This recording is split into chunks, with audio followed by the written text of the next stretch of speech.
With the Ukrainian counteroffensive not making much headway and Russia launching a major offensive on the strategic eastern Ukrainian city of Avdiivka, the Russia-Ukraine war still rages on. On the 1st of November, Kyiv in fact said that Russia had hit more than 100 Ukrainian settlements in a span of 24 hours, the maximum in a single day this year. And just a couple of days later, Russia launched the biggest drone attack in weeks. Ukraine is now bracing for a second winter of Russian airstrikes on its energy systems, which are considerably more vulnerable this year in comparison with the last year. So what is happening in the Russia-Ukraine war front? Our next report gets more details.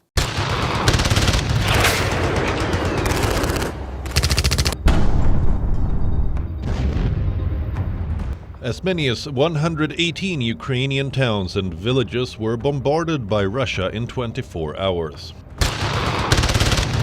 This is a claim put forth by the Ukrainian Interior Minister Igor Klimenko this past Wednesday.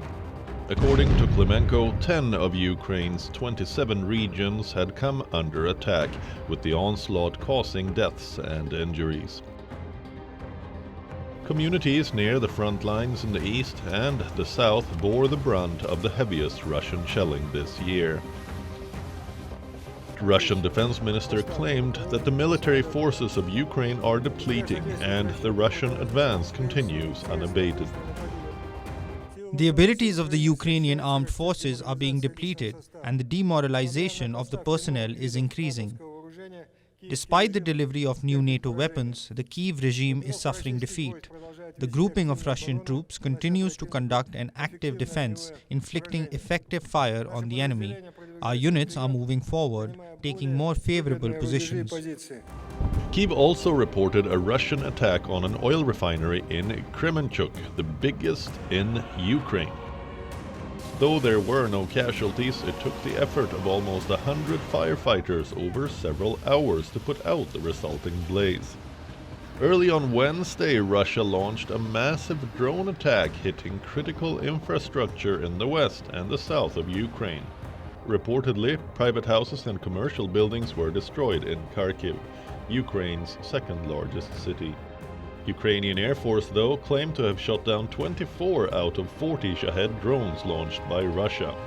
With the advent of winter, Kyiv and the West fear that Russia will escalate its attacks on Ukraine's energy infrastructure, a repeat of its strategy last year.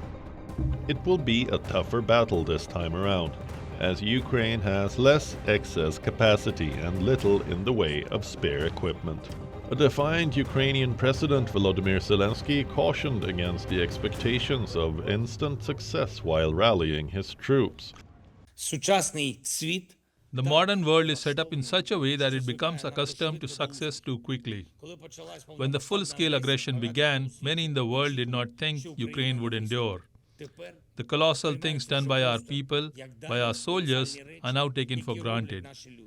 Ukraine's success in the battle for the Black Sea is something that will be in the history books, although it is not so often discussed now.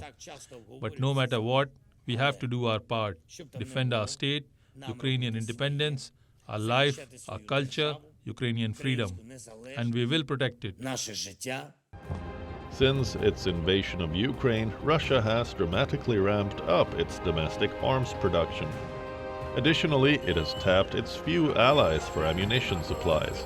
Reportedly, North Korea has supplied Russia with over 1 million artillery rounds. The West, no doubt, will play a crucial role in terms of military aid to Ukraine. The question is, does Ukraine have the wherewithal to withstand the Russian onslaught in the coming cold winter months?